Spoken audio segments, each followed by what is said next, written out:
Olá pessoal, meu nome é Andrei Maier, eu sou professor doutor em neurociências e é com enorme prazer que lhes dou boas-vindas a mais um episódio do nosso querido podcast Culpa do Cérebro. No episódio de hoje, um episódio muito especial porque é o primeiro que a gente vai receber um convidado. E o primeiro convidado é ninguém menos do que um dos maiores neurocientistas do mundo, professor Michel Lourenço, da Universidade Federal do Rio de Janeiro, que atua também como pesquisador visitante na Columbia University. O professor Michel, ele coordena um laboratório muito produtivo na Universidade Federal do Rio de Janeiro, onde eles exploram diversos temas, entre eles o eixo de comunicação do músculo com o cérebro, que a gente vai discutir bastante nesse episódio, assim como os mecanismos envolvidos com memória e humor e doenças neurodegenerativas, como por exemplo a doença de Alzheimer. Atualmente, o professor Michel é membro da Academia Brasileira de Ciências e membro também de comitê da Society for Neuroscience. E recentemente foi apontado pela revista Nature Medicine, uma das revistas científicas de maior impacto na área de ciências médicas, como sendo um dos 11 jovens cientistas para a gente ficar de olho ao longo desse ano, ao longo do próximo ano, que é exatamente o que a gente vai fazer nesse episódio. Nesse episódio a gente conversou bastante sobre o eixo de comunicação entre os músculos do corpo e o cérebro, falamos bastante de vários sinais químicos que os músculos produzem e que afetam várias funções do cérebro, inclusive emoções, humor, memória. Falamos também do impacto que o exercício físico tem para a saúde mental e de como ele pode ser usado, pode e deve ser usado no tratamento de vários quadros clínicos, incluindo ansiedade, depressão e até mesmo alguns quadros de doenças crônicas, de doenças neurodegenerativas como a doença de Alzheimer, por exemplo.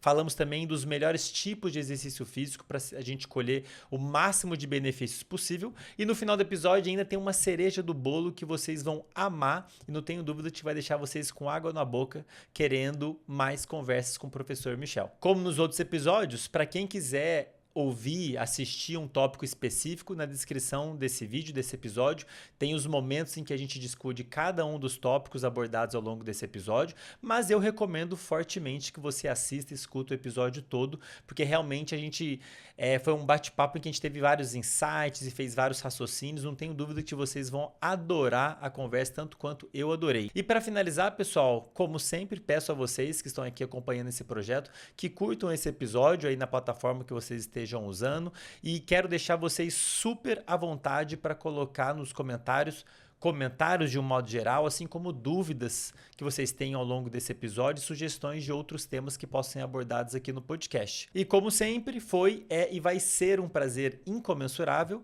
e a seguir minha conversa com o professor Michel Lourenço. Professor Michel, seja muito bem-vindo ao podcast. Espero que você goste dessa conversa, tanto quanto eu tenho certeza que eu vou gostar e os ouvintes, sem dúvida.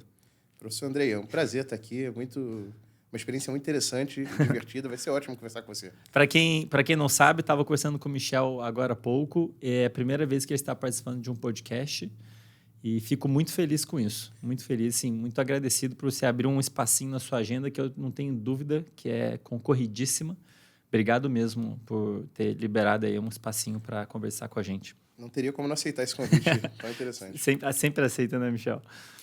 Michel, é o seguinte, cara, eu fiquei ontem, nos últimos dias, elaborando todo um roteiro né, do que a gente poderia conversar, porque a quantidade de conteúdo das quais a gente pode conversar relacionados à memória, doenças neurodegenerativas, inflamação, é gigantesca. E no final das contas, decidi começar contando até uma história que eu não sei se eu já te contei, mas eu me lembro, cara, muito bem a primeira vez que eu soube que exercício físico era bom para o cérebro. Eu estava na graduação, inclusive, para quem não sabe, eu e o Michel, a gente se conhece da graduação lá, a gente fez iniciação científica junto e o Michel decolou e eu fiquei um pouco para trás. Mas a gente estava na graduação e eu estava lá no PAN, Programa Avançado de Neurociência, que é um ciclo de palestras que tem no FRJ, né? E eu não me lembro quem deu a palestra, cara, assim, não me lembro exatamente quem, assim, talvez se você citar alguns nomes eu possa lembrar. Mas eu lembro que eu fiquei chocado. Eu não lembro se em algum momento isso aconteceu com você, que agora está dentro dessa linha de pesquisa, né? Mas eu lembro que eu fiquei chocado porque até então eu achava, que é o que eu acho que muita gente acha, que a comunicação do cérebro com o músculo é uma via de mão única. As pessoas têm a ideia de que o cérebro comanda o músculo e o músculo serve para mexer o corpo. As pessoas não pensam no músculo como um tecido que está produzindo vários sinais químicos que afetam outros tecidos, inclusive o próprio cérebro. E eu lembro que eu saí, tanto que eu lembro dessa palestra até hoje, faz muitos anos, eu falei, cara, então agora eu entendi por que essa história de exercício ser importante. E de lá para cá, claro, né, estudei muito mais, né, a ciência por trás disso e essa intensa comunicação que existe entre o músculo e o cérebro. E hoje a gente sabe que o músculo produz muitos sinais químicos, né, como eu falei, que afetam vários tecidos do corpo, inclusive o cérebro. E eu queria começar com uma pergunta bem objetiva para você, depois dessa breve introdução, que eu tentei desvendar lendo a sua revisão.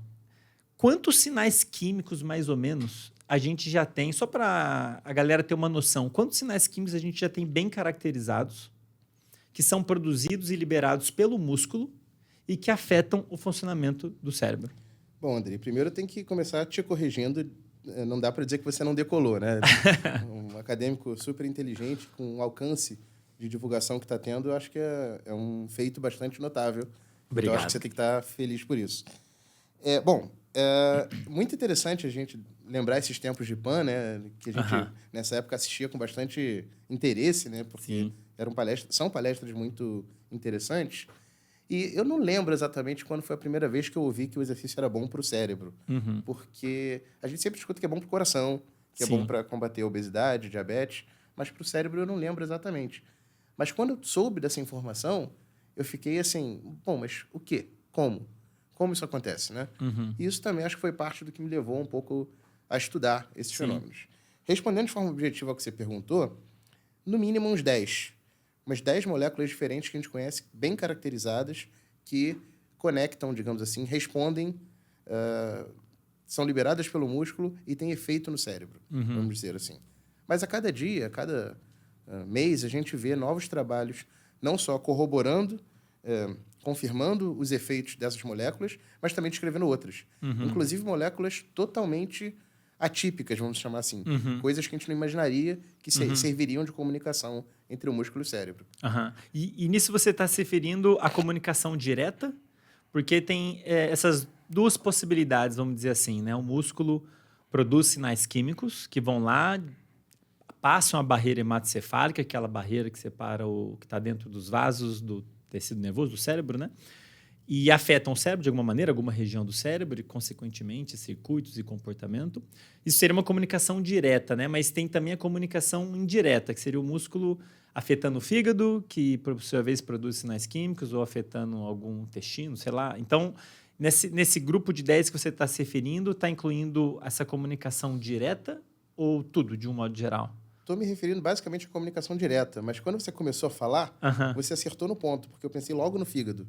Porque existem outras moléculas que são produzidas pelo músculo, quando a gente se exercita, que vão ter efeito no fígado, e o fígado libera outras moléculas que aí sim, por sua vez, vão ter efeito no cérebro. Então, os dois tipos de comunicação existem. E esses mecanismos de comunicação indireta ainda são pouco conhecidos. Naturalmente, são mais complexos, né? Porque não são uma comunicação direta, envolvem outros órgãos do nosso corpo. Então, isso ainda está sendo mais estudado. Mas os dois mecanismos existem. E isso é uma coisa que eu, às vezes, termino algumas das minhas palestras falando, porque a gente que teve uma formação em neurociência, a gente, por muito tempo, achou exatamente isso, né? Que o cérebro mandava as ordens, dava as instruções para o resto do corpo executar. E que o cérebro era o grande senhor, o grande, né, rei do nosso corpo. Mas hoje a gente sabe que a comunicação é bidirecional. Então, muito do que o nosso corpo responde, faz, tem efeitos importantes no cérebro. Inclusive o nome desse podcast é Culpa do Cérebro. Só que talvez eu tenha que fazer uma correção, porque talvez seja culpa do músculo ou culpa do fígado, e que vai um apontando a culpa por outro, né? Michel, e aí, pensando assim, né, para o pessoal que está ouvindo conseguir acompanhar um pouquinho melhor, que tipo de efeitos a gente vê desses sinais químicos, né? Antes da gente começar a falar de quando e como eles são produzidos pelo músculo, que tipo de benefícios ou até mesmo malefícios, em outros contextos, esses sinais químicos podem ter no cérebro? Olha, André, isso é bem interessante porque que o exercício tem efeitos bons para o cérebro já é conhecido da literatura há muito tempo. Então, quando a gente se exercita, a gente melhora a nossa memória. Por mais que a gente não tenha problema nenhum de memória, nenhuma doença relacionada à perda de memória, mas pessoas saudáveis se beneficiam do exercício em termos de memória, em termos de atenção. E as explicações, digamos assim, celulares e moleculares para que isso aconteça se relacionam com, por exemplo, a neurogênese, que é a produção de novos neurônios adultos no cérebro, com a liberação do cérebro, com o fortalecimento da comunicação entre os nossos neurônios, que são as sinapses. Então, essas são as, digamos assim, causas desses benefícios que o exercício nos traz, né, no cérebro. E, bom, achava-se, inclusive, que o exercício só fazia coisa boa, né? Mas o excesso de exercício também pode trazer coisas ruins. Uma das moléculas que é liberada pelo exercício é a interleucina 6, que é uma molécula inflamatória. Certo. Ela é importante quando a gente está com processos inflamatórios. Mas ela tem papéis, assim, vamos dizer, ambíguos, porque ela pode ser positiva, então ela pode estimular o nosso cérebro e outros tecidos a otimizarem suas funções, mas em excesso ela pode ser prejudicial. Então existem algumas explicações pelos quais o excesso de exercício também pode ser ruim.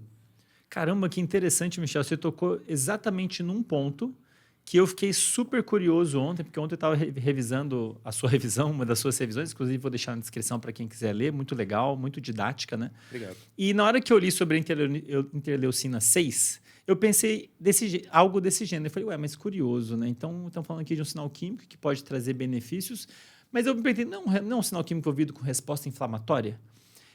E eu sei que existe toda uma literatura, inclusive você, eu diria que é uma grande referência nesse assunto, sim, mostrando como que essa resposta inflamatória predispõe o indivíduo a desenvolver doenças neurodegenerativas, transtornos de humor. Me fala um pouquinho mais sobre isso, Michel. Estou genuinamente curioso. Assim. Primeiro, conta pra gente essa questão da inflamação, assim, em linhas gerais, se você quiser, ou da forma que seja melhor. Por que inflamação é ruim para o nosso corpo, no curto e no longo prazo, e para o nosso cérebro, né? Bom, inflamação inicialmente é uma coisa boa, né? Sim. Quando a gente tem uma infecção, por exemplo, agora Covid, infecções virais, né? A gente precisa de processos inflamatórios, a gente precisa da inflamação para responder adequadamente e eliminar aquele problema do nosso corpo. Então, vamos dizer, quando eu estou com Covid ou com gripe, eu preciso gerar uma resposta inflamatória para mobilizar o meu corpo a responder e combater aquela causa do problema que eu estou tendo. E depois essa inflamação é resolvida. Ela é encerrada. Sim. No entanto, algumas condições, algumas outras doenças, causam processos inflamatórios crônicos. Certo. Então, esses processos inflamatórios crônicos, aí sim são prejudiciais. Então, quando você tem uma inflamação restrita, controlada e definida no tempo, isso é uma coisa boa. Certo. Mas quando você tem um processo que é crônico e que acaba trazendo, se prolongando por mais tempo do que deveria, isso começa a ser ruim. Isso acontece no diabetes, isso acontece na obesidade, isso acontece na doença de Alzheimer, certo. Isso acontece em diferentes doenças. O exercício, sessões agudas de exercício, quando eu saio na rua para correr, ou quando eu vou fazer natação, ou quando eu vou para a academia fazer musculação, eu tenho respostas inflamatórias que são curtas e definidas no tempo. Certo. O exercício induz um processo inflamatório inicial. E isso é bom. Então, dependendo de quanto tempo e da quantidade de citocinas, que são essas moléculas inflamatórias que eu tenho circulando no meu sangue, eu posso ter efeitos positivos ou negativos. Então, a inflamação é um processo evolutivo inicialmente bom, mas que pode se tornar ruim dependendo das circunstâncias. Entendi. Então, por exemplo, pegando a interleucina 6 como exemplo, que seria... Ela é tanto uma citocina como uma miocina? A gente pode classificar dessas duas maneiras? Depende de quem produziu e liberou, né? Depende de quem produziu e liberou, né? Tá, Vários tecidos podem produzir interleucina 6, sim. Certo. Só para a galera entender, miocina é o nome que a gente dá para os sinais químicos produzidos pelo músculo e liberados pelo músculo, que pode agir localmente ou à distância. Exatamente. Mio de músculos, sinas de célula, imagino, alguma coisa assim, né? Certo, vamos pegar a interleucina 6 como exemplo, né? Então, nesse cenário do exercício físico, um exercício físico agudo é de se esperar que tenha síntese e liberação de interleucina, que pode vir a surtir efeitos benéficos. O problema é que se você tiver um programa de exercício muito prolongado, muito intenso, essa interleucina pode permanecer agindo por muito tempo? O problema seria a duração ou ou a quantidade de interleucina? É uma coisa complicada, porque primeiro que a interleucina 6 ela tem mecanismo de sinalização bastante complexo. Certo. Então ela não sinaliza, ela não indica uma única coisa. Ela indica múltiplas coisas no corpo todo, inclusive no cérebro.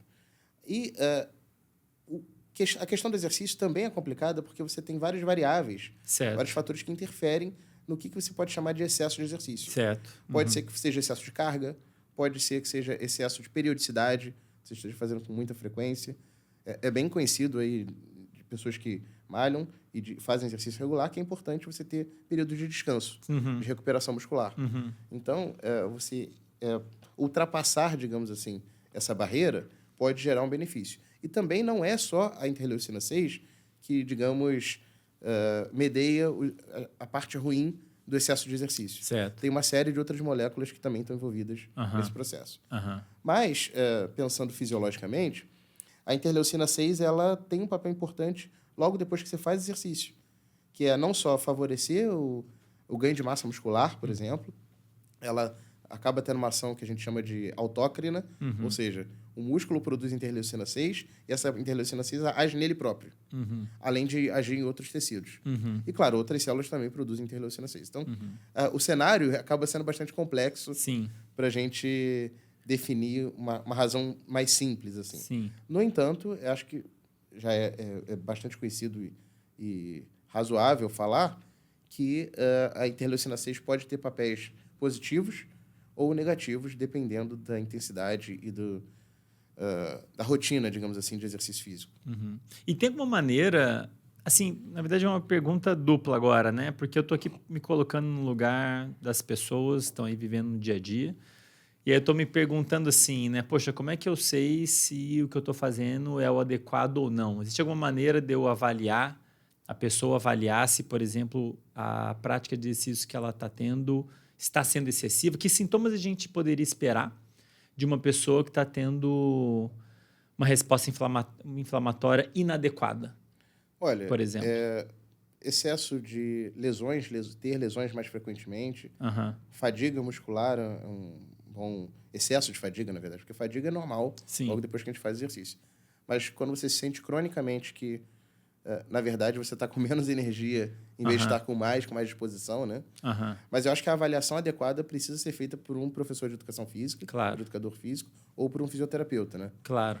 E eu acho que programas de exercício têm que ser acompanhados, né? Sempre, né? Sempre com uma prescrição adequada, dependendo da pessoa, das demandas, do que ela quer atingir, das eventuais limitações físicas. Eu acho que isso tudo tem que ser acompanhado. O que eu acho que não sei se é o caso da maioria das pessoas, né? As pessoas acabam indo uma academia, né? Se inscreve na academia, tudo bem, tem lá os instrutores para auxiliar, mas honestamente eu não sei até que ponto esse tipo de avaliação é feito, assim. Pelo menos comigo nunca foi feito, talvez por falha minha, né? Então... existem, Andrei, assim, parâmetros mais fisiológicos que talvez deem para ser medidos e que você consiga determinar que a gente chama em inglês de overtraining, né? Sim. Mas não parece ser o caso da maioria das pessoas, porque acho que as pessoas, na verdade, fazem menos exercício do que deveriam, né? Sim. De modo geral. Sim. Claro que uma certa parcela da população pode, especialmente com algumas pessoas que ficam, de fato, viciadas, né, no exercício. Aliás, esse é um tema que a gente pode falar um pouco depois, né? Claro, com certeza. Mas acho que a maioria das pessoas sofre da falta de exercício. Você tem razão. Um problema comum em academia são lesões, né? Você não fazer o movimento adequado, especialmente dentre quem pratica musculação. E agora, com esse crescimento das academias, em que você tem mais individualidade, autonomia, digamos assim, para fazer esses exercícios, isso se torna um pouco complicado. Então, isso tem um lado bom, que é expandir o acesso ao exercício físico para a população, mas tem um lado ruim, que é um potencial aumento de lesões e uma falta de acompanhamento individual, né? Sim. E quando a gente fala de excesso de exercício, Michel, pensando à luz da resposta inflamatória e do efeito que isso pode ter na pessoa, porque a pessoa pode, eventualmente, imagino, o humor dela meio deprimido, uma sensação de fadiga, uma dor excessiva, uma sensação, percepção de dor excessiva. Isso poderia acontecer, por exemplo, a gente falou que depende do tipo de exercício, né? A carga que você pega, ou se é que você pega a carga, às vezes é correndo. Mas esse quadro negativo, né? Uma resposta negativa, consequências negativas do exercício, poderia acontecer, por exemplo, em um treino isolado? Ou é algo que a gente pode esperar de um treino de vários dias? As duas coisas podem acontecer. Você pode ter um excesso de carga ou atividade num determinado dia, e isso te levar a uma sensação de dor, uma percepção de dor excessiva enfim, problemas notórios, né? Uhum. Mas isso também pode vir com a repetição. Então, as duas coisas podem acontecer. Coisas. Porque eu fico me perguntando, que é um grande desafio que as pessoas têm na hora de estabelecer, de criar hábitos relacionados à prática de exercício, especialmente quando se fala em academia, muitas pessoas têm muita resistência, elas têm uma experiência muito negativa com a academia em si, ou com a prática de exercício. E enquanto estava me falando, fiquei me perguntando se, em parte, isso talvez não tenha acontecido por uma má orientação, né? A pessoa chega lá, daí passa um treino para ela absurdo, o corpo dela não está acostumado, e isso gera um estresse muito grande no corpo dela. Imagino que um mesmo treino vai gerar respostas, vai ser estressante de formas diferentes para corpos diferentes, né?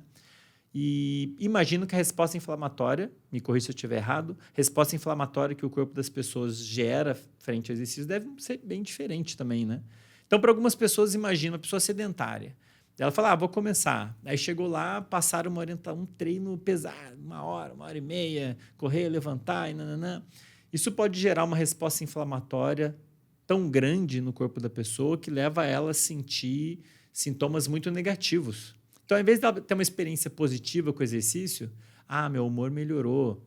E no longo prazo, talvez melhoras de memória, de aprendizado, de bem-estar, ela acaba tendo uma experiência negativa, o que, obviamente, vai fortalecer ela a não ir mais, né? Sim, por isso que é super importante ter um acompanhamento adequado. Isso, de fato, acontece dependendo, assim, da interação que a pessoa tem com o instrutor ou, às vezes, da própria formação que o instrutor tem. Porque, enfim, especialmente quem, vamos chamar assim, treina pesado, Sim.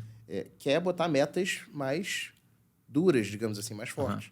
Especialmente uma pessoa obesa que é sedentária, ela tem que perder peso. Ou ela talvez precise perder peso. E isso pode levar um instrutor, um professor, um educador físico, a prescrever uma forma mais rápida, digamos assim, uma intensidade maior, uma carga maior, para que a pessoa tenha resultados mais rápidos. Só que, como você falou, isso pode ter um efeito inicial negativo. Sim. Não só por uma resposta inflamatória, que vai levar a sintomas somáticos, digamos assim, dor, etc., mas também por uma questão de motivação. Claro. Da pessoa que vai o primeiro dia ou a primeira semana e ela percebe que ela não consegue fazer aquilo da forma como foi proposto. Então, ela se desmotiva a continuar indo, né? Sim. Às vezes, isso tem efeito contrário. Então, um plano personalizado de exercícios, dependendo dos objetivos. E por isso que é importante também conhecer a pessoa, né? Conhecer o paciente, vamos chamar assim. E um plano personalizado talvez seja a forma mais efetiva de você conseguir um efeito a médio e longo prazo. Sim, faz muito sentido. E, Michel, eu fiquei um pouco... Não tinha nem imaginado essa questão dos efeitos negativos, né, da resposta inflamatória, mas acho legal a gente discutir isso porque, de fato, né, como sempre, tudo em excesso é ruim, inclusive exercício físico. E ruim para o corpo e para o cérebro, né? Agora, vamos voltar aqui para a questão dos benefícios, né, porque eu acho que eu posso citar aqui, até baseado nas suas revisões, em outros trabalhos que eu li, a prática de exercício estimula a síntese de muitos desses sinais químicos que vão lá afetar o funcionamento de certas áreas do cérebro. E numa listinha de benefícios, a gente pode citar aumento da vascularização, aumento da conexão de neurônios, da geração de novos neurônios e, de alguma forma, uma certa melhora no humor. Seria mais ou menos isso? Tem mais coisas que te vêm à mente, assim? Eu acho que a gente tem que separar em duas classes. Certo. Todos esses fenômenos de geração de novas células no cérebro, novos neurônios, né? Geração de novas sinapses, de novos contatos entre os neurônios se conversando mais e melhor, e a produção desses sinais químicos são a base, digamos assim, molecular e celular, desses efeitos que a gente percebe. Sim. Melhora no humor, melhora na atenção, melhora na memória, um foco maior nas atividades e uma disposição. Sim. E, eventualmente, motivação também maior. Sim. Legal. E quanto disso, Michel, que a gente pode... Porque estamos falando de mais de um mecanismo aqui, né? Então, um corpo praticando exercício vai ter sinais químicos produzidos pelo músculo que vão modular a atividade de neurônios e circuitos no cérebro. Mas, além disso, já é bem sabido que o exercício físico promove uma série de outras mudanças, inclusive lá direto no sistema nervoso. Liberação de noradrenalina, de dopamina, de endorfina, de endocannabinoides. Sinais químicos sintetizados no próprio cérebro, que são liberados no cérebro e modulam lá circuitos específicos, né? Que também trazem benefícios, né? Então, um exemplo, né, de um dos trabalhos que me vem à cabeça agora, mostrando que a prática de um aeróbico por, se não me engano, 10 a 20 minutos, intensidade moderada, aumenta fluxo sanguíneo do córtex pré-frontal e o indivíduo demonstra uma melhor capacidade atencional. Então, você tem uma modulação hemodinâmica da distribuição de sangue no cérebro e tem como consequência uma mudança no comportamento. Então, assim, a gente tem esses vários outros efeitos. Quanto que a gente consegue separar um do outro? Se a gente... Não sei se um experimento desse foi feito, é possível, né? Se a gente bloqueasse a ação de pelo menos algumas desses sinais químicos produzidos pelo músculo, essas miocinas, o quanto dos benefícios do exercício físico são abolidos? Olha, nós estamos falando aqui de coisas bastante complexas, né? Sim. Exercício é uma coisa bastante complexa. Pergunta cabeluda, né, Michel? E a gente não percebe, mas como você falou, o exercício ele tem impacto direto no cérebro. Né? Quando a gente está se exercitando, vamos supor, quando a gente está correndo na rua, a gente não está só usando o músculo para correr. Certo. A gente está usando o cérebro para correr. A gente precisa enxergar, ter controle do nosso equilíbrio, ter controle do nosso movimento. Então, existem impactos diretos do exercício no cérebro. E isso é super importante para o benefício que o exercício vai deixar no cérebro depois, né? Sim. Mas, então, é muito difícil você separar, olhando para todos os efeitos positivos do exercício, quais deles vêm, digamos assim, dos sinais químicos produzidos pelo resto do corpo e quais deles são efeitos diretos sobre o cérebro. Talvez todos eles sejam uma combinação de tudo. Mas nós fizemos um experimento, inclusive no laboratório, com animais de laboratório, quando a gente bloqueou um hormônio chamado irisina, que é um desses mediadores positivos do exercício, nós vimos que o benefício sobre a memória que o exercício tinha deixou de acontecer. Então, isso não diz, na verdade, que a irisina é a única responsável pelo benefício sobre a memória, mas diz que ela contribui. Outros grupos já fizeram experimentos semelhantes com outros sinais químicos que são liberados pelos tecidos. Né? Ô, Michel, esse trabalho da irisina é sensacional, cara. Você poderia falar, está até anotado aqui, você poderia falar um pouquinho mais desse estudo, que eu acho que é legal, um estudo que é um estudo de grande impacto social e científico. Acho que vale a pena a gente mastigar ele um pouquinho, se você puder falar. Claro. Bom, então, nós temos interesse em estudar doença de Alzheimer já há algum tempo, né? Desde a minha formação, eu venho estudando doença de Alzheimer e tentando entender e descobrir abordagens que possam funcionar para prevenir ou para tratar a doença, né? E por muito tempo nós tivemos interesses farmacológicos, remédios, né? O medicamento A, o medicamento B, será que eles funcionam ou não? Só que, enfim, de uns anos para cá, a gente vem tentando entender o que a gente chama de abordagens não farmacológicas. Certo. Especialmente porque a gente sabe hoje que mudar o estilo de vida previne uma série... Mudar o estilo de vida para melhor. Previne uma série de doenças no cérebro. Então, fazer exercício, deixar o sedentarismo de lado, parar de fumar, se alimentar de forma adequada, tudo isso é bom para o cérebro. E o exercício é um desses fatores importantes para melhorar a qualidade de vida e para melhorar o funcionamento do cérebro. Mas o que o exercício faz? Bom, a gente já falou aqui, temos um monte de sinais químicos, interleucinas, inflamação, interação com o fígado e com outros tecidos. Mas nós resolvemos focar nessa molécula chamada irisina. Que é, digamos assim, uma das mais recentes descobertas de mediadores de sinais químicos que mediam o efeito do exercício.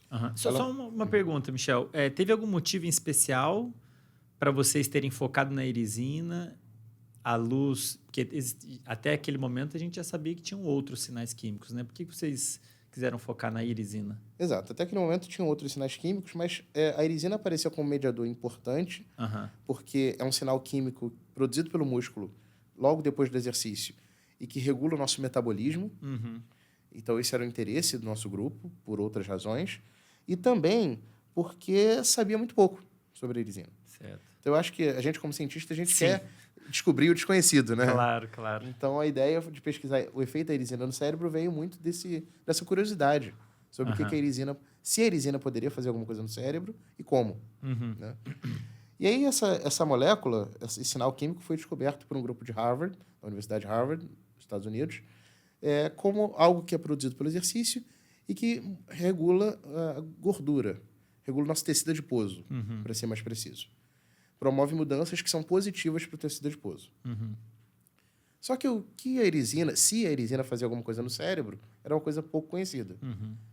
Até que teve um outro trabalho que mostrou que a irisina podia ser produzida no cérebro, em resposta ao exercício, especialmente numa região conhecida como hipocampo, que é importante para a consolidação, para a gente manter memórias, né, ao longo do tempo. E nós fomos ver se a irisina tinha algum efeito, alguma relação com a doença de Alzheimer. Então, em resumo, assim, nós observamos que a irisina está diminuída no sistema nervoso central de pacientes com a doença de Alzheimer. E que quando nós repomos a irisina, quando nós damos irisinas, aí em modelo animal, né, em animais de laboratório, para camundongos que têm sintomas de Alzheimer, nós vemos uma proteção contra os efeitos deletérios que a doença de Alzheimer tem nesses modelos animais. Além disso, nós observamos, como comentei brevemente, que quando você bloqueia a irisina, o efeito positivo que o exercício teria não acontece mais. Ele foi totalmente abolido? Foi totalmente abolido. Mas, novamente, isso não quer dizer, na verdade, que a irisina é a única coisa que faz esse papel. Mas dá uma evidência importante de que a irisina sim... Tem um papel importante. Exatamente. Tem um papel pode importante. Não ser a única, mas aparentemente é uma evidência forte que tem um papel importante. Parece essencial para o efeito benéfico do exercício. E no caso da irisina, os principais efeitos que vocês observaram foram relacionados à memória? Nós focamos em estudar memória, basicamente. Nós observamos bastante efeito em relação à memória. Sim, aumento da síntese de novos neurônios, facilitação da plasticidade sináptica? Nós diretamente não olhamos síntese de novos neurônios. Um outro grupo de pesquisa olhou e viu efeitos da irisina, sim. Mas nós olhamos para plasticidade sináptica, que é essa melhora da comunicação entre os neurônios, por assim dizer. Nós olhamos também para sinais de estresse, que neurônios que estão numa situação de doença de Alzheimer, eles estão estressados. Então, a célula não está vivendo muito bem, ela está numa situação em que ela não realiza seus processos de forma adequada, a irisina normaliza isso. Então, está aí uma das explicações nas quais é importante a prática de exercício físico para lidar com o estresse de um modo geral. Estresse e ansiedade, que são respostas que o corpo vai gerar em contextos específicos, quando está estressado, quando está ansioso, que de forma prolongada pode trazer prejuízos, né? Então, as células começam... Estou correto no raciocínio? Nesse caso, eu estava falando de estresse celular.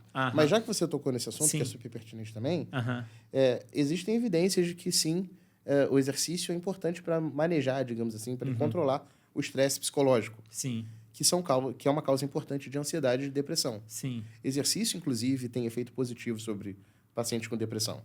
Então, pacientes com depressão leve ou moderada que se exercitam regularmente têm uma melhora dos sintomas. Diminui os episódios depressivos. É claro que isso, eventualmente, não substitui a farmacoterapia, tratamento com remédio, mas o exercício tem um papel super importante nesse caso. Tanto no tratamento de transtornos de ansiedade como de humor, de um modo geral. Exatamente. E nós não chegamos a testar de forma muito detalhada o papel da irisina, especificamente na depressão, mas nós vimos num trabalho que foi publicado esse ano, inclusive, que a irisina está diminuída no cérebro de pacientes com depressão. Caramba, que interessante. Mas será que ela está diminuída porque a pessoa, por estar com depressão, está vivendo uma vida mais sedentária? Essa é a pergunta que, assim, sempre fazem pra gente. Sempre perguntam pra gente. O que vem primeiro, é o ovo ou a galinha, né? Ou seja, será que a irisina diminuída causa sintomas de depressão? Ou será que o paciente já está depressivo, se movimenta menos, faz menos exercício e por isso tem menos irisina? Não dá muito para dizer, porque acho que teria que desenhar um estudo especificamente para estudar isso. Assim. Sim. Eu acho que as duas coisas podem acontecer. Acho que a diminuição que se de irisina... retroalimentam. Exatamente. A diminuição de irisina, por outras razões, eventualmente, até metabólicas, Sim. pode contribuir para o estabelecimento da depressão, e isso aí gira uma bola de neve, que o paciente deprimido se exercita menos e tem menos irisina e vai piorando o quadro. Caramba, ô Michel, eu acho esse assunto... Eu fico maluco, cara. Eu tô louco para entrar numa pergunta que eu ia deixar para depois, mas vou pegar esse gancho que eu acho que é uma reflexão muito legal para todo mundo. Porque quando eu comecei a ler esses trabalhos, o seu trabalho, outros trabalhos, quando eu comecei a ler mais... Porque a gente ouve que exercício físico é importante para a saúde, mas assim, o legal é você ver o porquê, porquê. Como a gente falou, excesso também pode ser ruim. Daqui a pouco eu até quero entrar com você para a gente falar tipos de exercício, o que talvez seja melhor em cada caso, enfim. Mas antes disso, queria fazer uma outra reflexão que é a seguinte. Quando eu comecei a entrar estudar esses trabalhos, eu comecei a me ligar do seguinte fato. Parece, e eu quero ver se você concorda ou não concorda, parece que o cérebro ele não funciona direito sem o exercício. Então, o cérebro, né? Eu, na minha linda ignorância, quando eu era mais novo, né? Como muitas pessoas, achava que o cérebro comanda o músculo e que é só isso, mas, na verdade, é uma comunicação bidirecional. Mas, mais do que isso, quando a gente olha a literatura, me parece que, de fato, ficar sem exercício físico não tem como ter um cérebro saudável sem exercício físico. É possível, Michel, assim, à luz de toda a literatura que você já leu, é possível ter saúde mental sem exercício físico? Olha, essa é uma ótima pergunta. Eu responderia que não. Uhum. Mas a gente tem que separar algumas coisas. Primeiro, separar o que é atividade física e o que é exercício físico. Perfeito. Exercício físico é a prática regular. Certo. De algo que você... Então, planejado, né? E planejado. Então, você ir na padaria é atividade física. Certo. Você está caminhando até lá. Uhum. Então, eventualmente subindo uma ladeira, etc. Mas você fazer exercício físico, você precisa ter uma atividade planejada, certo. como você bem disse. Né? Uhum. Humanos e hominídeos, né? Nossos parentes evolutivos, vamos chamar assim, sempre precisaram fazer muita atividade física. Certo. Cada vez menos na nossa sociedade atual, a gente faz nem atividade nem exercício. Né? Porque agora tem delivery, então você não precisa mais buscar as coisas. Tem Uber, né? Então, em vez de você ir de bicicleta, você pega um Uber e por aí vai. Né? Temos facilidades aí da vida moderna que nos deixam mais no sofá, basicamente. Então, você não vai mais ao cinema, você aluga um streaming para ver o filme no seu sofá de casa, por aí vai. Esses graus de atividade física que nós humanos praticamos até então são super importantes já para a função cerebral. E, além disso, em um dado momento, nós começamos a praticar exercício físico. Certo. Que é essa atividade planejada... Né, para manter a saúde. Para manter a saúde. Né? E, certamente, esse aumento considerável de doenças mentais, de condições mentais e de doenças neurológicas, que também, neurodegenerativas, por vezes, doenças de Alzheimer, Parkinson e outras, são resultantes do nosso estilo de vida ruim atual, que inclui menos atividade física e que inclui menos exercício físico. Então, eu tenho que concordar que exercício é uma parte importante da manutenção da saúde mental, da saúde cerebral, digamos assim. É curioso, porque eu sempre gosto de olhar para essa ótica evolutiva, né? A evolução da nossa espécie, da nossa história, e realmente é uma coisa até que eu comento bastante no Instagram, de um modo geral, é o seguinte, que ser sedentário é uma opção moderna, né? Antigamente, a gente não tinha. Antigamente, eu digo alguns milhares de anos, né? Não muito tempo. Considerar o tempo que a nossa espécie existe, que são milhares, dezenas de milhares de anos, o tempo que a sociedade moderna existe, com luz elétrica e tudo mais, é um período de tempo muito pequeno. A internet foi inventada em 2000, né? Então, é tudo muito recente. E ser sedentário é uma opção que se tornou... É algo que se tornou uma opção mais recentemente, né? Antigamente, a prática de atividade física, como você colocou, era inevitável. Só a gente parar para pensar em como nossos antepassados e alguns humanos ainda vivem como caçadores-coletores, né? Então, a alimentação deles, a sobrevivência deles depende de caçar e colher. Não tem como você não praticar atividade física. E à luz disso, eu comecei a ter esses insights. Eu queria até ver o que você acha disso, né? Parece que o cérebro, ele está, né, na sua gigantesca complexidade, ele só consegue funcionar direito se, inclusive, o músculo estiver funcionando direito. O músculo sedentário é algo que é como se o nosso cérebro não estivesse preparado para funcionar com um músculo inativo. Faz sentido esse raciocínio? Faz sentido, porque ao contrário do que a gente achava há pouco tempo atrás, de que o cérebro comanda o músculo, Sim. a conversa é bidirecional, é uma conversa, é um diálogo. Então o cérebro, para funcionar adequadamente, precisa dos sinais que o músculo dá. E o músculo precisa estar ativo para isso. Nossos músculos esqueléticos precisam estar ativos para que isso aconteça. Então, já a atividade física, como acho que a Organização Mundial de Saúde preconiza, fazer atividade física é melhor do que não fazer nada. Sim. Né? Então, é claro que o ideal é fazer exercício físico planejado, regular, 30 minutos por dia, ou 150 minutos por semana, né? É o recomendado. Mas fazer alguma coisa é melhor do que não fazer nada. Sim. E a gente está numa combinação, vamos chamar assim, de complicada, explosiva, em que nós estamos com facilidades do mundo moderno, como a gente comentou, deliveries, aplicativos e streamings, etc., que nos fazem mover cada vez menos. Sim. Ao mesmo tempo que a gente, quando se move para trabalhar. Nossos trabalhos têm sido cada vez mais estressantes, enquanto civilização, né? Pelas demandas que a sociedade impõe, pelos sistemas econômicos.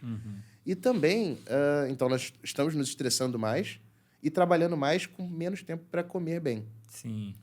Então, a gente quer comer comidas rápidas, ultraprocessadas, fáceis. Então, essa combinação é tudo ao contrário da preservação do estilo de vida que a gente deveria ter para manter nosso cérebro e o nosso corpo saudáveis. Perfeito, porque outra coisa que eu demorei até um tempinho para conseguir colocar em palavras simples, né? Ter saúde nada mais é do que o seu corpo funcionando como ele deveria funcionar, né? Então, saúde mental é o seu cérebro funcionando como ele deveria funcionar. Se alguma coisa não funciona direito, você está perdendo sua saúde mental de alguma forma. E eu vou acrescentar um ponto aí, Michel. Então, a gente vive um estilo de vida em que, às vezes, a pessoa nem tem tempo de praticar exercício, né? Não é nem que ela não quer, às vezes ela não tem tempo, uma mãe solteira, com filho em casa, ela pratica atividade física, talvez ela não saiba, inclusive o fato dela saber ou não pode ter um impacto. Não sei se você já viu alguns trabalhos legais nessa área, que estuda mais essa parte de mindset.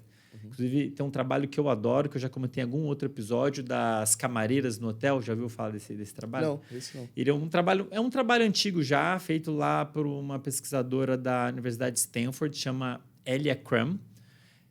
Quando ela fez esse trabalho, ela era orientada por uma outra pesquisadora que era de Harvard. Ela estava em Harvard na época. E é um trabalho muito legal, porque eles queriam investigar o quanto a consciência do que você está fazendo impacta o seu corpo. E, nesse caso, eles foram estudar lá camareiras num hotel, né? Por que eles escolheram camareiras em hotel? Porque é uma atividade profissional no qual a pessoa precisa praticar atividade física.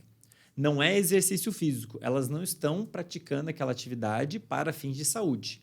Mas, no final das contas, por ser uma atividade física, pode também trazer benefícios. Interessante, só te interrompendo, que claro. Realmente é uma atividade física bem forte Tem até, que né? subir escada, sobe, trocar desce, empurra carrinho, troca lençol. Né? É uma atividade física intensa. E eles até fizeram um cálculo nesse trabalho do gasto calórico. Enfim, fizeram alguma análise em relação a o que era atividade física em termos de intensidade, né? Não me lembro agora, acho que intensidade moderada, pelo menos. E eles queriam saber o quanto que as camareiras estarem conscientes de que aquilo que elas estavam fazendo é atividade física e que, portanto, vai trazer benefícios, quanto que o saber disso iria afetar a vida delas, inclusive a saúde delas. Esse trabalho é muito legal. Tem outros parecidos, né? E aí, o que eles fizeram? Dividiram as camareiras em 2 grupos. Um dos grupos, eles instruíram elas. Você faz o que você está fazendo atividade física, só que só para um grupo eles deixaram elas conscientes, só isso que você está fazendo é atividade física e está batendo de acordo com o que a Organização Mundial da Saúde recomenda. o seu trabalho pode ser entendido como algo necessário para a saúde.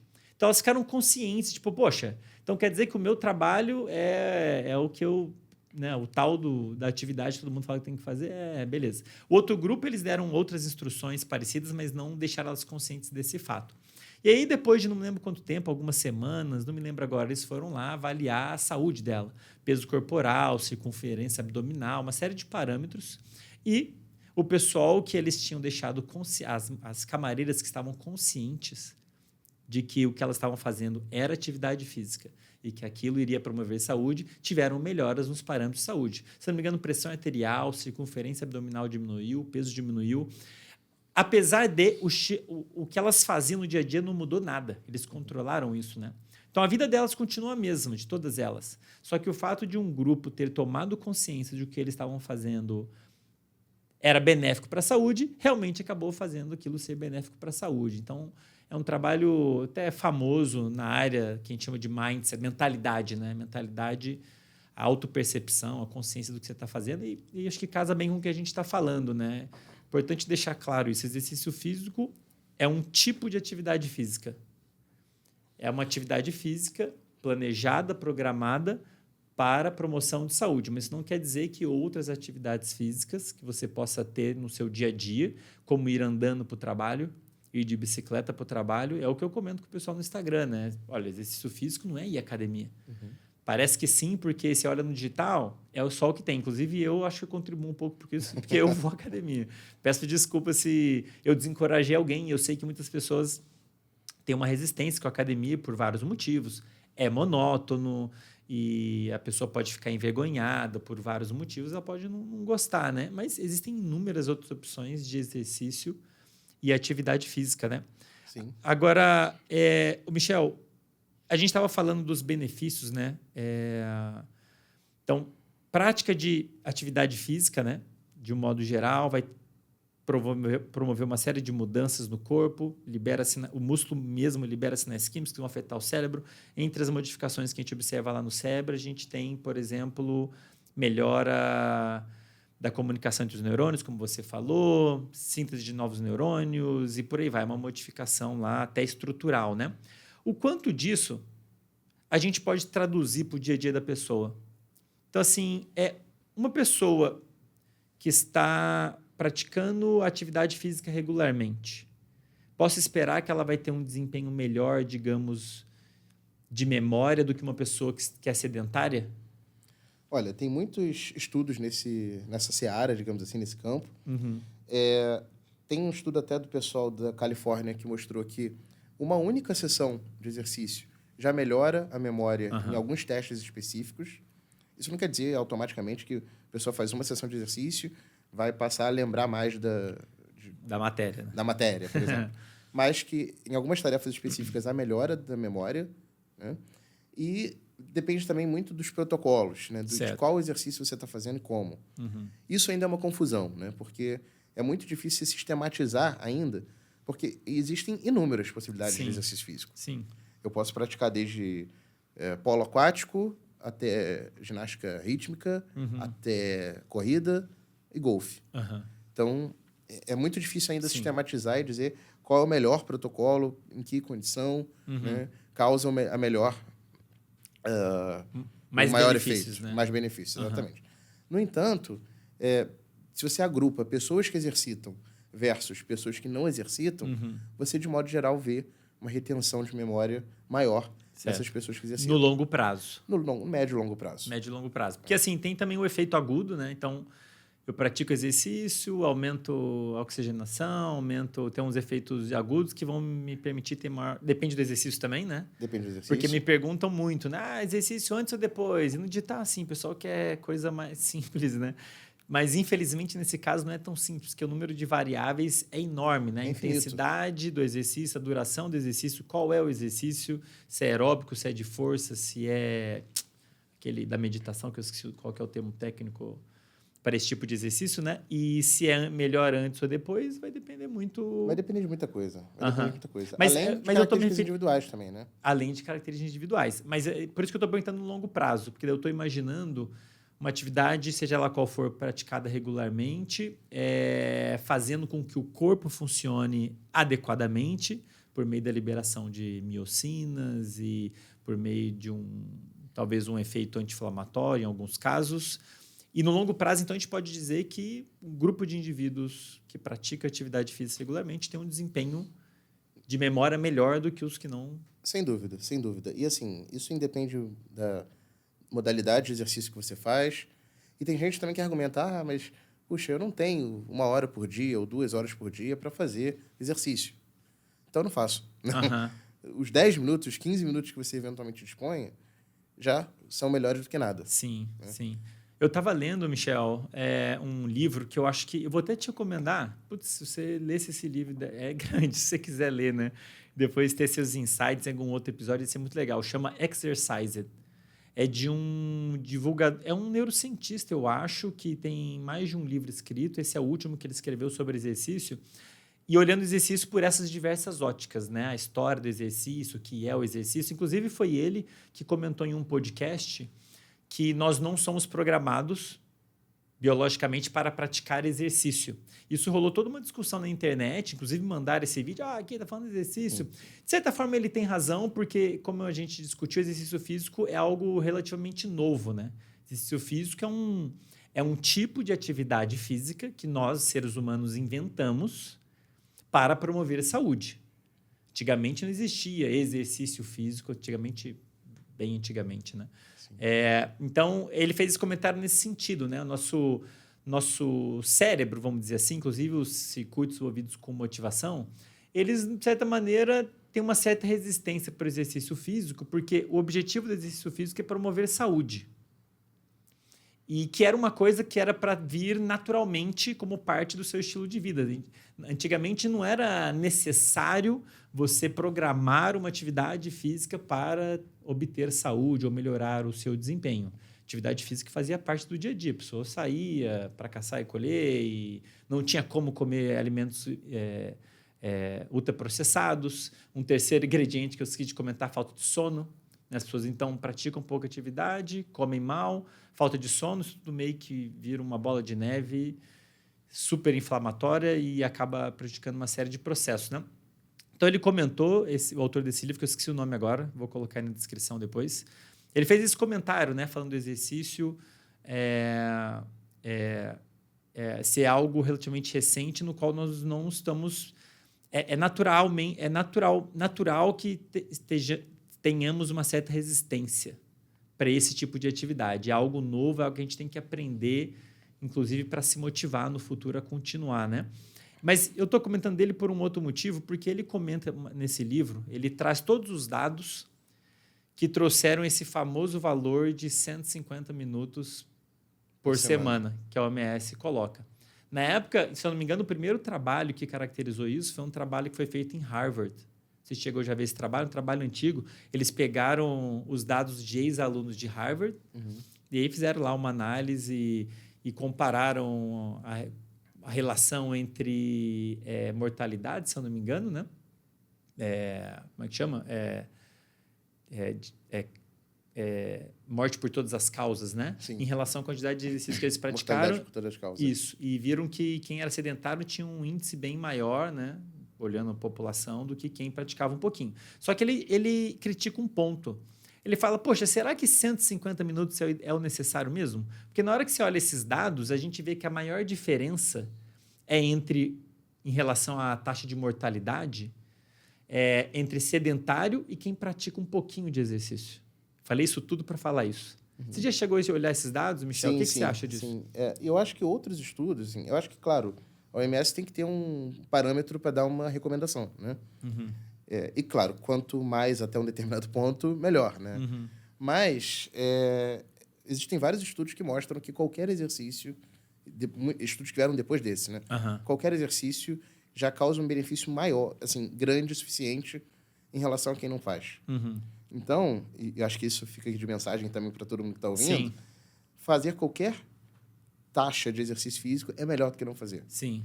O benefício que você vai ganhar fazendo 10, 15, 20 minutos por dia é muito maior do que você não fazer só porque você não tem tempo para fazer o que a OMS recomenda. Sim. Se a gente for comparar, colocando em outras palavras, se a gente for comparar a saúde, desempenho e bem-estar de uma pessoa sedentária com uma pessoa que pratica um pouquinho, digamos 10 minutos por dia, a diferença vai ser grande. Vai ser maior do que se a gente comparar uma pessoa que pratica 10 minutos com uma que pratica 20. Então, a maior diferença é entre não fazer nada ou quase nada e fazer pelo menos um pouco, né? É, exatamente aquilo. Você está em casa, você tem, sei lá, morangos para fazer um bolo, né? Você pode ter um bolo de morango bom, né? Poxa, mas não tem chantilly. Mas tem o bolo de morango, sabe? Então, é melhor você fazer o bolo de morango do que você não fazer nada porque você não tem o chantilly para fazer a cobertura. Sim. Eu acho que isso é um ponto que a maioria das pessoas peca, Michel. Assim, à luz do que... E não estou nem falando um dado científico aqui. Na minha experiência pessoal, né, conversando com o pessoal no digital, me parece que muitas pessoas pecam na hora de começar. Como que ela vai começar? Talvez por conta de uma má orientação. Talvez ela esteja seguindo a onda de algum influencer que levanta 100 quilos e é enorme, uma mulher toda marombada. E aí, enfim, daí faz assim, faz assado. E aí a pessoa vai começar a ter uma experiência super negativa. E é claro que o cérebro vai ser resistente à execução de uma atividade super intensa, que exige muito esforço. E é uma atividade que, num primeiro momento, o cérebro não vê muito valor. Leva tempo para o cérebro aprender o valor do exercício físico. Porque, de fato, ele tem muitos benefícios, como a gente já comentou. Então, melhora a memória, melhora o humor, melhora o bem-estar, melhora o sono. Tem uns trabalhos super legais, inclusive falando da erisina, melhorando a qualidade, especialmente do sono profundo, se eu não me engano. Então, só que leva um tempo para o cérebro dela aprender isso. Olha, se eu praticar essa atividade regularmente, eu tenho esses benefícios. Agora, se a pessoa já começa na porradaria, né, Michel? Acho que vai ser... surte o efeito oposto, né? Como a gente falou, né, Andrei? Assim, o início é complicado. Primeiro dia que você faz exercício, isso causa algum estresse fisiológico. Bom, geralmente quando a pessoa está muito tempo sem academia e vai lá e pega peso, ela dorme com dor. Isso aparentemente não é legal, né? Sim, então, sim. Mas a médio prazo ela não só ganha mais força, como tem todos esses benefícios que a gente está falando. Sim. Então, como você falou, a valência que o cérebro atribui àquilo inicialmente é diferente da valência que ele atribui a médio e longo prazo. Então, estabelecer esse hábito, vencer essa barreira inicial é desafiador. Claro, se a pessoa está se inspirando...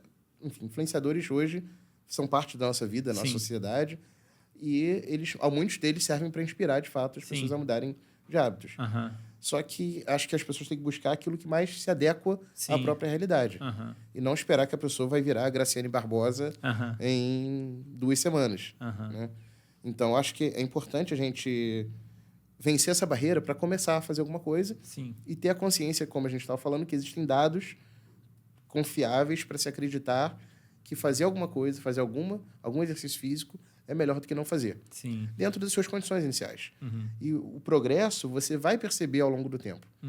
Mas é algo que você tem que se disciplinar para fazer e poder perceber esse progresso depois. Com certeza. No início, a pessoa vai ter que ter alguma disciplina e paciência, porque muitos desses efeitos, né, à luz do que a gente discutiu, vão levar alguns dias para surgir, ou pelo menos para ela perceber, né? Melhora no humor, no sono. Além dos efeitos, assim, digamos, estéticos, né, corporais, que tem pessoas que querem melhorar seu corpo, torná-lo, né, mais definido, vamos chamar assim, tem esses benefícios cerebrais, tem benefícios corporais, e aí eu quero resgatar aqui um conceito, que é um conceito clássico, que vem mudando hoje, né? Que tem a ver com essa questão do exercício ser uma tarefa para promover saúde. Até um tempo atrás, talvez algumas pessoas ainda pensem assim, saúde era considerada a ausência de doença. Certo. Só que hoje a gente precisa mudar um pouco esse conceito, porque você tem que pensar na saúde a longo prazo. Certo. Então, hoje você pode estar numa condição que você não tem nenhum diagnóstico de uma doença. Você não é diabético, você não tem hipertensão, mas seus hábitos de vida favorecem que a médio prazo ou cronicamente você desenvolva uma condição que você não tem hoje. Então, o exercício associado à qualidade de sono, associado à redução do estresse, à boa alimentação, são atividades que você vai utilizar hoje para não ter doença no futuro. Sim.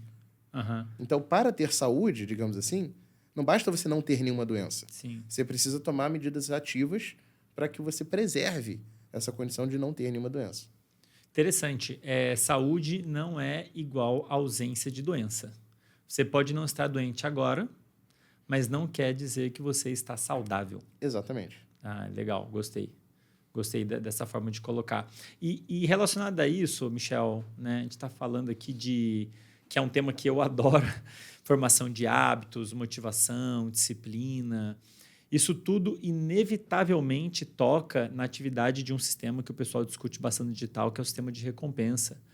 Sistema envolvido em que libera dopamina lá no estriado, núcleo accumbens, e o estriado, que é uma região do cérebro envolvido com a formação de hábitos de um modo geral. E aí, à luz dessa nossa discussão, comunicação, músculo e cérebro, nesse contexto de formação de hábitos que a gente está discutindo, algum desses sinais químicos que estão sendo caracterizados, eles modulam a atividade do sistema de recompensa direto? Certamente. Caramba, vou até anotar aqui. Não, na verdade, vários desses mediadores têm alguma ação em sistemas de recompensa, notavelmente nos dopaminérgicos, né? Certo. Acho que hoje em dia a gente escuta, eu pelo menos vejo, você também deve ouvir, né, como um neurocientista bem treinado, muita besteira ser falado sobre o sistema de recompensa e sobre bastante. dopamina. Né? Mas, de fato, você tem mediadores químicos que são liberados pelo músculo que vão atuar no núcleo accumbens, por exemplo. Então, você sabe dizer qual irisina, talvez? Qual deles? Irisina eu não tenho certeza. Irisina eu nunca vi, mas beta-hidroxibutirato, sim. Beta-hidroxibutirato. Isso aí eu vou anotar depois, que eu não sei É um nome escrever. complexo, é um nome complicado. Certo. Mas, enfim, existem mediadores que vão atuar no sistema de recompensa para, inclusive, favorecer, né, um pouco esse controle da motivação de se realizar exercício. Né? Que interessante, Michel. Eu não sabia disso, sim. Não tinha lido nada relacionado a isso. Me ocorreu enquanto estava lendo sua revisão.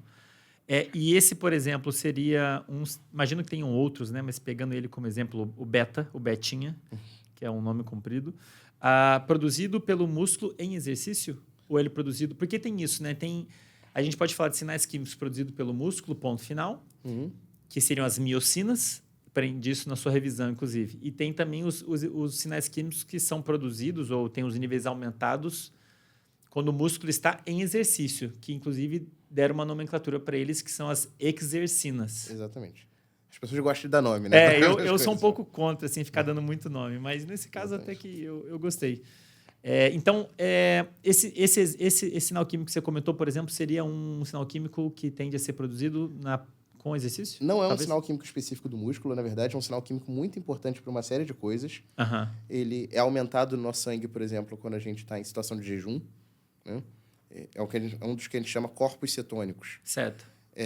Então, e ele serve... um corpo cetônico. Exatamente. Ele serve para, inclusive, nutrir, digamos assim, alguns tecidos no momento em que você não está com uma glicemia, com uma glicose tão elevada, digamos assim. Né? Então, o cérebro consome um pouco de corpos cetônicos e se descobriu, na verdade, isso não tem muitos anos, que o exercício também induz a liberação de corpos cetônicos e esses corpos cetônicos atuam no cérebro. Sim. Se você pensar em alguma instância bioquímica, e eu não vou entrar em muitos detalhes aqui porque não é o objetivo, mas tanto o jejum quanto o exercício são situações de aumento de demanda, na verdade, que a demanda não está sendo suprida. Certo. No caso do jejum, você não está comendo, então você não tem muito nutriente para dar conta da demanda corporal. No caso do exercício, você aumenta a sua demanda corporal, porque você está gastando mais energia. Né? Então, nesses dois casos, se aumenta a quantidade desses corpos cetônicos, notadamente do beta-hidroxibutirato, para poder ajudar os tecidos a terem nutrientes suficientes para as células viverem felizes, né? Enquanto aquele exercício dura. Só que esse beta-hidroxibutirato ele tem ações que a gente chama de prosinaptogênicas, né? Que favorecem a comunicação entre os neurônios. Favorecem novas comunicações entre os neurônios. Isso acontece no hipocampo, mas isso acontece que também tem sofre ação dopaminérgica importante, né? Mas também no clássico do sistema de recompensa também. E como é que essa ação, se é que a gente tem isso caracterizado de alguma maneira, como é que essa modulação do sistema de recompensa mais específico no núcleo accumbens, facilita liberação de dopamina ou talvez algum outro tipo de modulação metabólica, não sei. Falando de forma mais simples, favorece a liberação, controla a liberação de dopamina. Tem duas formas de liberação de dopamina, a tônica e a fásica. Certo. Né? E esses mediadores, não só o beta, como a gente está falando, controlam a homeostase. Sim. A liberação normal. A liberação normal. De dopamina. Interessante. Isso, será que influencia a síntese de dopamina também? É uma boa pergunta. Não sei. Assim, imagino... Curioso, porque o exercício físico, inclusive, né, a gente está falando aqui de vários benefícios. Estou pensando aqui numa pessoa saudável, entre aspas, ela não está com nenhum quadro clínico específico e ela vai ter benefícios. Agora, como você já comentou, o exercício físico ele é super importante no tratamento de vários quadros clínicos. Né? Parkinson, em que você tem disfunção, inclusive de neurônios dopaminérgicos, que não são esses que a gente está comentando, seriam outros. Tratamento de vício, tem várias evidências mostrando que o exercício físico é super interessante, que mais ou menos nesse sentido, é como se trouxesse, porque no vício acontece, é como se esse sistema, colocando em linhas gerais, fosse hackeado, né? O sistema de recompensa, fazendo o indivíduo ter muita motivação para aquilo no qual ela está adicta, né? Viciada, e pouco para o resto. E, eventualmente, pode até ter uma disfunção desse sistema, a síntese de dopamina cai, a liberação de dopamina cai, e o exercício físico é interessante, parece interessante para normalizar tanto a liberação de dopamina, como os receptores nos quais ela vai agir, né?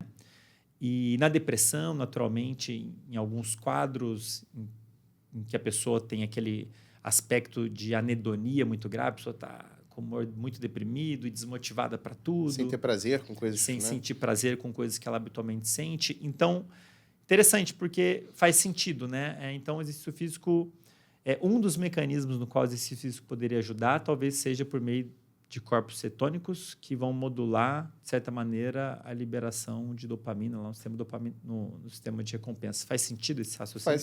Faz sentido. Ah, legal. Claro que quando a gente está falando de exercício, nunca é um mecanismo só. Claro, né? claro. Mas esse é um mecanismo pode ser importante para que isso aconteça de fato. Não, eu gosto de mergulhar um pouquinho em mecanismos, porque eu, assim como o professor Huberman, eu sou favorável, mesmo que você fale, faça A para ter B, eu acho importante explicar por quê. Se você fizer A, vai acontecer isso, aí você vai ter B. As pessoas, eu acho que aderem muito mais a uma orientação quando eles entendem a orientação. Aluno, paciente. Então, e para mim mesmo, na verdade, eu gosto de entender, não gosto de decorar nada, Michel, eu gosto de entender o raciocínio por trás das coisas. Legal, fiquei curioso em relação... Isso parece que é algo novo, né? Essa história do exercício físico, os corpos cetônicos, pelo que você falou? Sim. Acho que, pelo que eu lembro, os primeiros trabalhos falando que o exercício físico promove corpos cetônicos e que eles são importantes para favorecer as funções benéficas no cérebro são de 2014 e 2015. Isso, se a gente pensar, é pouco tempo. Nossa, é muito pouco tempo. Né? Achei que você fosse falar, tipo, 2000, que também não é muito tempo, assim, para a ciência. 2014 é ontem, né? Não tem nem 10 anos. Ah, legal, interessante. Acho que vale a pena a gente marcar outros encontros para falar só sobre isso, que eu fiquei bem curioso. Mas eu quero ler antes, fiquei curioso com o Betinha. Ô, Michel, em relação, agora entrando no último bloco, vamos dizer assim, um ponto que eu acho que muitas pessoas estão ouvindo devem estar, ou assistindo, né, devem estar bastante curiosos, né? À luz disso tudo que a gente discutiu, né, os benefícios do exercício e como ele pode proteger do desenvolvimento de quadros clínicos específicos, assim como ajudar no tratamento. E pensando que parte dessa relação entre exercício e os benefícios envolve a liberação de sinais químicos pelos músculos, a massa muscular importa? Massa muscular importa, né? Engraçado que quando eu estava estudando um pouco até para escrever essa revisão que você leu, né? Eu fui procurar estudos sobre sarcopenia, né? Porque é um fenômeno comum do envelhecimento. O que é sarcopenia, Michel? Sarcopenia é a perda de massa muscular. Certo. Que pode acontecer de forma crônica, né? Idosos perdem massa muscular. Idosos emagrecem. Não necessariamente emagrecem com perda de peso, mas é notório que eles perdem massa muscular à medida que eles vão ficando mais velhinhos, né? E eu fui procurar o que tinha disso com o cérebro. Porque existem doenças também que induzem perda de massa muscular quando você é adulto e não deveria ter uma perda natural decorrente do envelhecimento. Né? E isso é uma coisa que ainda precisa ser mais estudada, mas já tem alguns estudos indicando que a sarcopenia está relacionada à perda de domínios específicos de memória. Sim. Então, não é que a pessoa vai entrar num quadro de demência, não é que ela vai ter, digamos assim, um quadro como é doença de Alzheimer, mas ela tem perda de domínios específicos de memória.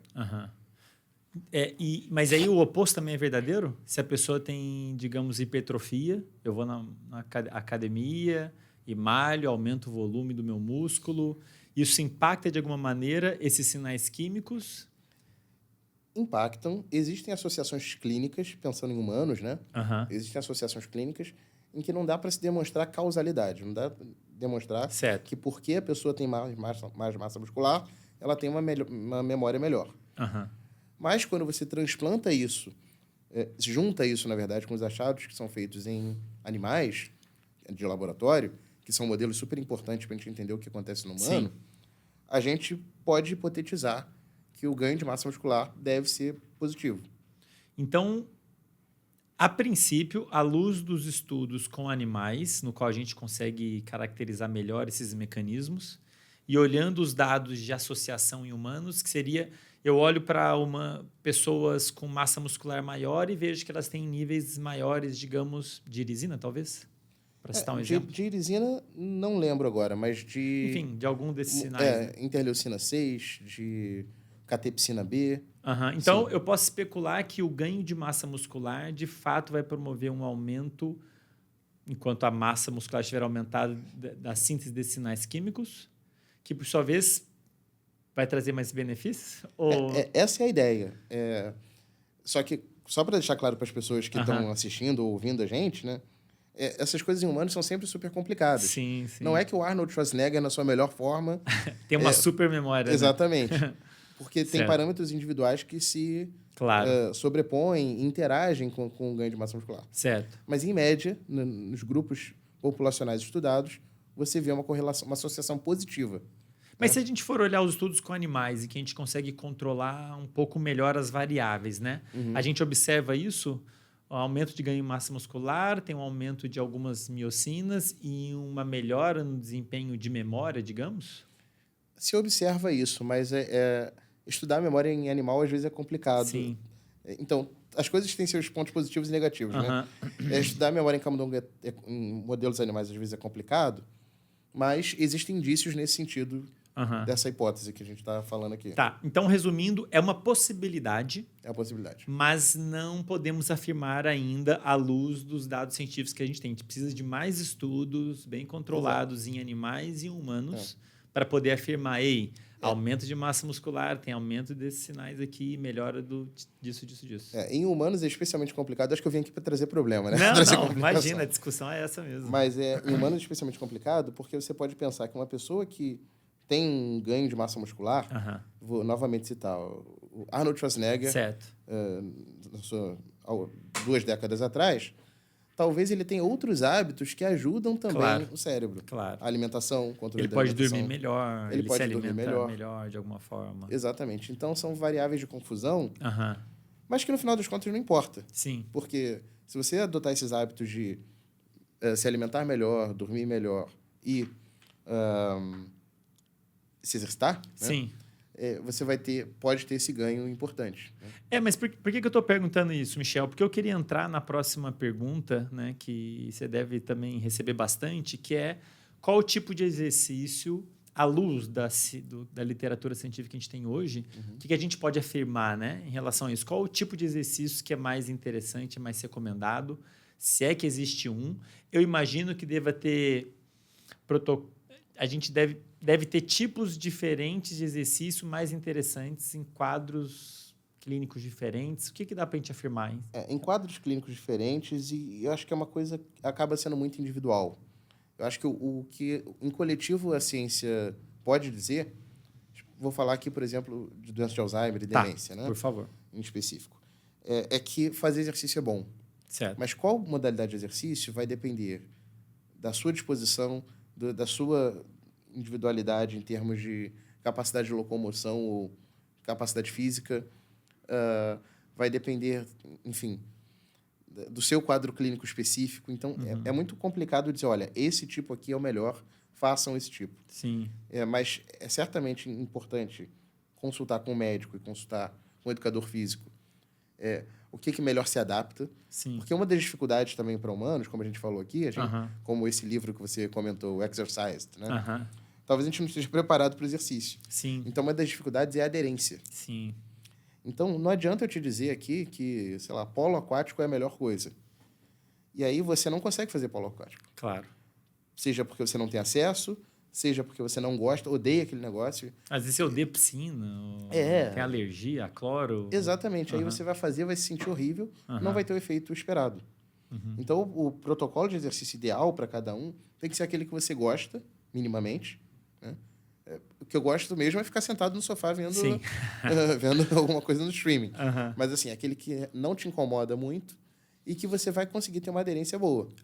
Esse protocolo vai ser útil para você. O melhor protocolo, resumindo, é o que a pessoa consegue ter constância. Exatamente. Tem um estudo na área de doença de Alzheimer, que é um estudo de 2013, que mostrou que caminhada regular, numa determinada população, diminuiu a velocidade de prejuízos cognitivos em pacientes com Alzheimer.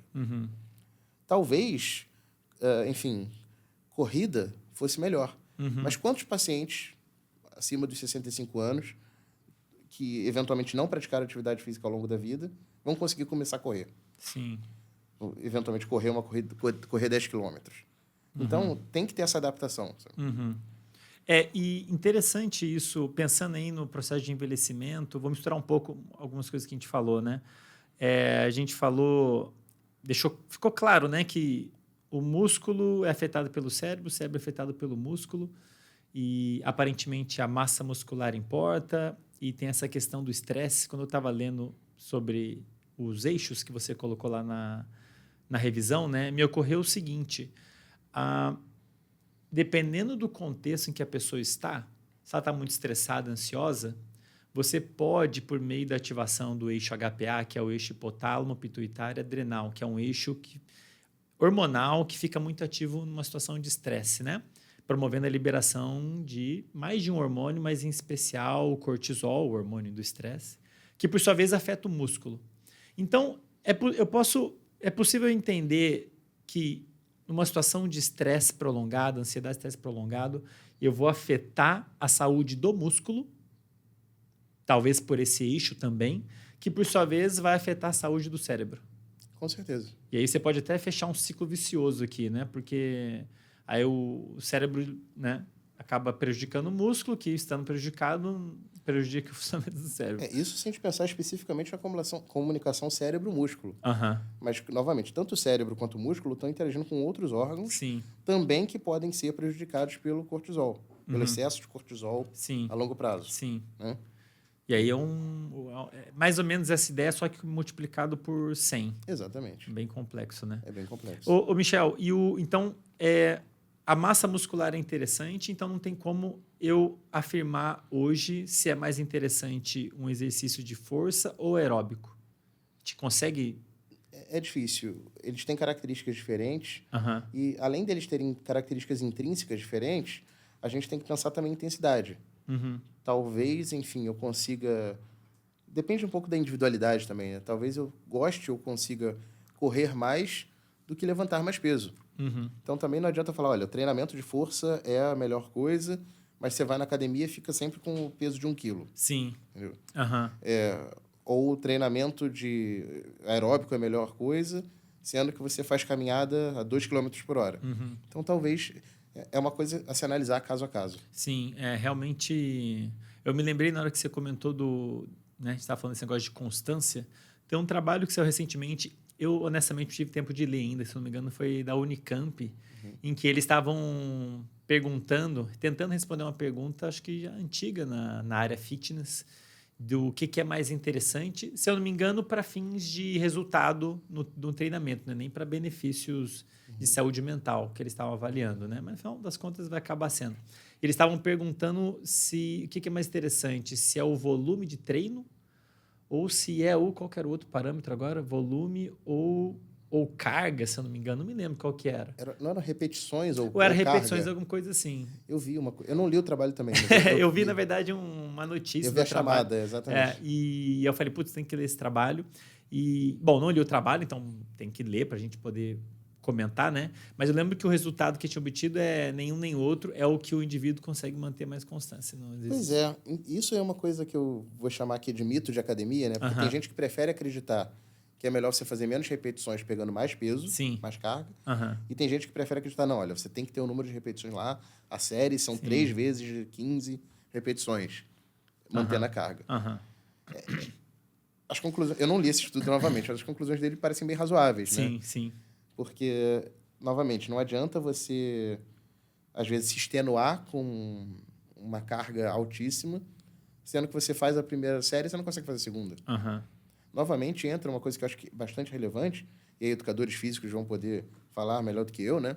Mas essa questão da aderência é muito importante, da constância é muito importante. Sim, sem dúvida. De novo, acho que é um dos pontos que eu vejo, inclusive profissionais, assim, né? Também a gente não pode generalizar. Então, assim, na minha experiência pessoal, me parece que isso é muito negligenciado, a parte comportamental. Você pode passar um treino muito legal, esse treino é bom para queimar, para perder peso, para não sei o quê, mas, cara, no final das contas, não vai adiantar nada se o indivíduo não aderir à sua orientação. Isso vale para qualquer orientação médica, clínica, né? Se a pessoa não aderir, seja tomar um remédio, né? Toma esse remédio aqui X vezes, ou esse suplemento. Se a pessoa, tudo bem que tomar um remédio, suplemento exige menos esforço. Então é mais fácil o indivíduo aderir. Agora, quando se trata de exercício físico, é um esforço grande. O cérebro da pessoa ainda não aprendeu os benefícios daquilo, ele não aprendeu por experiência. Você pode ter falado, mas enquanto ele não experimentar aquilo, não reconhecer o valor daquilo, ele vai ter uma certa resistência. O cérebro não quer gastar energia à toa, né? Mas isso funciona até para medicações também, Andrei. Um dos objetivos da indústria farmacêutica é você desenvolver medicamentos que sejam mais práticos. Sim. É claro, a prioridade é você ter um medicamento que funcione. Certo. Né? Primeira coisa. Mas, junto a isso, é bom que seja mais prático. Então, por isso que, por exemplo, até medicamentos para o diabetes. Sim. Um dos medicamentos até que está na moda agora, a tal da semaglutida e outros que a gente já estudou no laboratório também, eles originalmente são um hormônio que o nosso corpo produz, que se chama GLP-1. Só que esse hormônio tem uma duração no sangue, uma meia-vida muito curta. Isso significaria que o paciente teria que ficar tomando o remédio toda hora. O que a indústria farmacêutica fez foi modificar a molécula para prolongar o tempo de ação de forma que o paciente tenha um maior intervalo para tomar o medicamento. Sim. Então, isso é para facilitar. Se você tem que tomar o remédio de 3 em 3 horas, isso não vai ser muito prático. Você vai esquecer alguma vez. E mesmo assim, é bastante comum, eu escuto de colegas médicos falando, assim, e já conversei com várias outras pessoas que me relataram a mesma coisa, o paciente um idoso vai no consultório, percebe-se que ele está com hiperglicemia. Faz um dosagem de glicemia e vê que ele está com hiperglicemia pré-diabetes. Muitas vezes o médico prescreve metformina, um medicamento antidiabético. Como ele não está sentindo nada, ele às vezes não vê necessidade de tomar aquele remédio. Esquece. Aquilo ali vai trazer prejuízo a longo prazo. Mas ele não está sentindo nada. É diferente de você estar com dor de cabeça. Você está com dor de cabeça, você vai sair correndo atrás do medicamento para tomar, para melhorar aquilo. Então, a mesma coisa do exercício. Você não está sentindo nada? Ninguém falou para você que o exercício vai curar nada para você agora. E vai te trazer, como nós falamos aqui extensivamente, vai trazer benefícios para a saúde a médio e longo prazo. Mas será que eu vou mesmo? Não estou tendo nada agora, estou bem. Sim, né? Sim. Cara, Bom, tem um milhão de coisas que a gente pode discutir sobre isso. Certamente é um tópico que eu vou querer trazer mais. É um tópico que eu gosto muito, né, Michel? Formação de hábito. Um tópico que eu acredito ser relativamente pouco discutido cientificamente no Brasil. Eu vejo muita gente falando de hábito, mas vejo muita gente falando besteira. Hábito, motivação, disciplina. No final das contas, tem toda uma ciência por trás, né? E é realmente transformador numa vida de uma pessoa, né? Porque o que vários estudos apontam nessa área, estudos mais da psicologia, é que grande parte do que a gente faz ao longo do dia, a gente faz por hábito, é meio que no automático. Só que o seu cérebro não é bobo, ele não vai transformar qualquer comportamento em hábito. Não adianta só repetir. Uma ação que é repetida, ela não vira hábito magicamente. Um dos ingredientes básicos para virar um hábito é valor. É o seu cérebro entender que aquela ação traz algum benefício, é importante por algum motivo. Você precisa fazer ela para concluir uma coisa, para aliviar uma dor, para sentir prazer ou para nananã. Então, e é um aspecto, quando se fala de exercício físico, é um aspecto importante, porque aonde está o valor do exercício físico? Tem muitos, né? A gente tem evidência científica para caramba, mas dependendo de como a pessoa pratica, como ela começa, como ela faz, pode ser que aconteça o contrário, né? Sim. A pessoa não só vai experimentar o valor do exercício, como vai experimentar algo negativo, e aí vai no sentido oposto. Não serve falar, não, você vai se esforçar para sentir dor, você vai se esforçar para passar vergonha, você vai se esforçar por nenhum motivo, e com o tempo a pessoa não adere, né? Eu particularmente adoro, cara, assim... Eu gosto de academia pela praticidade, porque esportes, de modo geral, eu gosto, né? Futebol, adoro. Só que, futebol, por exemplo, né? Tava até conversando aqui com o Felipe mais cedo. É difícil arrumar gente para jogar. Então, eu acho academia prático e eu aprendi a gostar, assim. Eu percebo quão bem eu fico, meu humor melhora. Quando eu estou estressado, eu vou. Enfim, na academia eu faço aeróbico e musculação, né? Mas é uma coisa que eu aprendi com o tempo, né? E hoje em dia... E eu percebo que se eu ficar sem, eu começo a sentir diferença.